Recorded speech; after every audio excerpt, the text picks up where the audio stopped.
Welcome sa ating YouTube channel, and for today's video, gagawa tayo ng tortang noodles. Para sa kompletong procedure at recipe, nasa description box below, at kung hindi ka pa nakaka-subscribe sa aking YouTube channel, mag-subscribe ka lang at i-hit mo ang notification bell para maging updated ka sa tuwing ako'y mag-upload ng video. Salamat!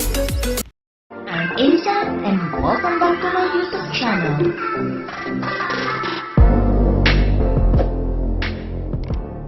Okay, our ingredients natin is butter of instant noodles, 2 eggs, 3 tablespoons of flour, about half a teaspoon of pepper, some minced garlic, and onions.